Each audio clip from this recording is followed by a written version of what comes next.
चलिए आज बात करते हैं इतिहास के कैसे दुस्साहसी ऑपरेशन की जिसने दुनिया भर में सुर्खियां बटोरी थीं। ये कहानी है ऑपरेशन फायर मैजिक और फ्लाइट 181 के अपहरण की। सोचिए, जगह है मोगादिशु, सोमालिया। तारीख 18 अक्टूबर 1977 और सुबह के 2:05 हो रहे हैं।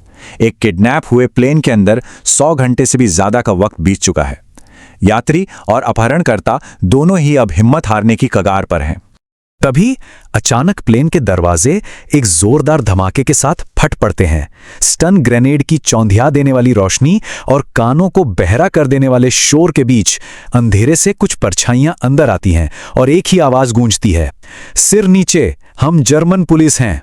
तो आखिर हुआ क्या था? एक आम सी फ्लाइट जिसमें लोग छुट्टियां मनाकर लौट रहे थे, वो दुनिया के दूसरे कोने में एक इतने खतरनाक कमांडो ऑपरेशन की वजह कैसे बन गई? आइए इस पूरी कहानी की परतों को खोलते हैं। तो चलिए कहानी को एकदम शुरुआत से शुरू करते हैं, उस पल से जब एक सामान्य सी उड़ान का अपहरण हो गया। तारीख थी 13 अक्टूबर 1977। लुफ्थांसा की फ्लाइट 181 ने पाल्मा डी मैलोर्का से उड़ान भरी। प्लेन में कुल 91 लोग सवार थे, जिनमें से ज्यादातर लोग छुट्टियां मनाकर अपने घर फ्रैंकफर्ट लौट रहे थे। माहौल एकदम खुशनुमा था। किसी को अंदाजा तक नहीं था कि कुछ ही देर में उनकी दुनिया बदलने वाली है। उड़ान भरने के महज 30 मिनट बाद ही ये शांति भंग हो गई। 4 अपहरणकर्ता, 2 आदमी और 2 औरतें अपनी पिस्तौलें और हैंड ग्रेनेड लहराते हुए कॉकपिट में घुस गए।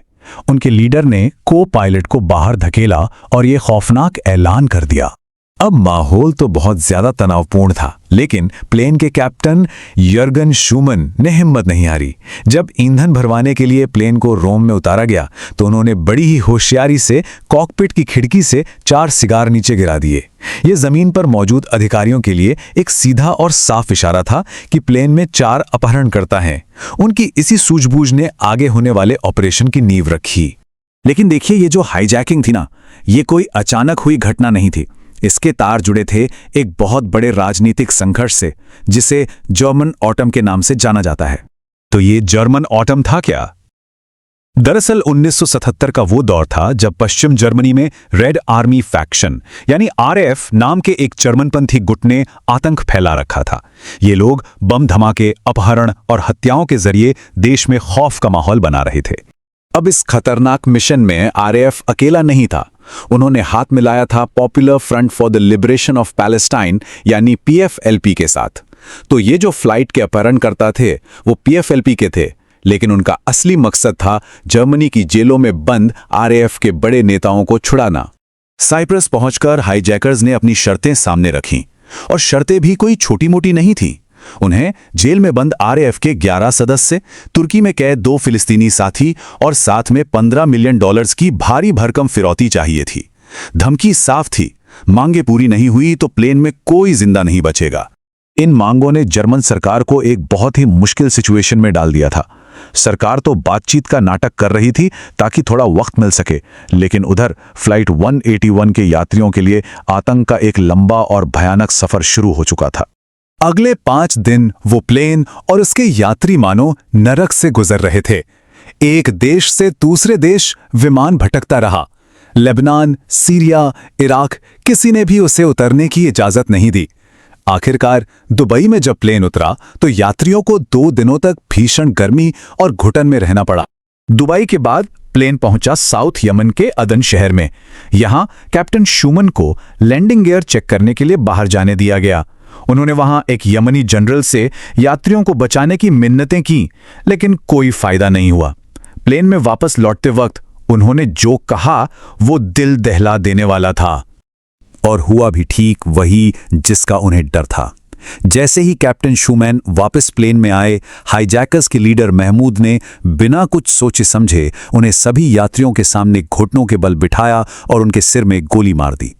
इस एक गोली ने संकट को उस मोड़ पर ला खड़ा किया जहां से वापसी मुमकिन नहीं थी। कैप्टन शूमैन की मौत के बाद यह साफ हो गया था कि बातचीत का अब कोई मतलब नहीं है। अब सिर्फ एक ही रास्ता बचा था, एक बेहद जोखिम भरा रेस्क्यू मिशन जिसका कोड नेम था ऑपरेशन फायर मैजिक। इस ऑपरेशन के लिए जर्मनी की सबसे खास elite counter terrorism unit GSG 9 को बुलाया गया। और उनका प्लान जबरदस्त था।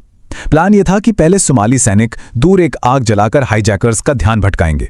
फिर GSG-9 कमांडोज अंधेरे में चुपचाप प्लेन के पास पहुंचेंगे, स्टन ग्रेनेड से हमला करेंगे और बंदूकों को छुड़ा लेंगे। हमला करने से पहले हाईजैकर्स को धोखे में रखना बहुत जरूरी था और इसके लिए जर्मन सरकार ने एक कमाल का दिमागी खेल खेला। उन्होंने अपहरणकर्ताओं को यकीन दिला दिया कि उनकी मांगें मान ली गई हैं और कैदियों को एक दूसरे प्लेन से मोगादिशु लाया जा रहा है। इस धोखे की वजह से GSG-9 को तैयारी करने का कीमती वक्त मिल गया। और फिर वो घड़ी आई। मोगादिशु में सुबह के 2:05 पर ऑपरेशन शुरू हुआ। स्टन ग्रेनेड के धमाकों के साथ कमांडो प्लेन के अंदर घुस गए। सब कुछ इतनी तेजी से हुआ कि किसी को संभलने का मौका ही नहीं मिला।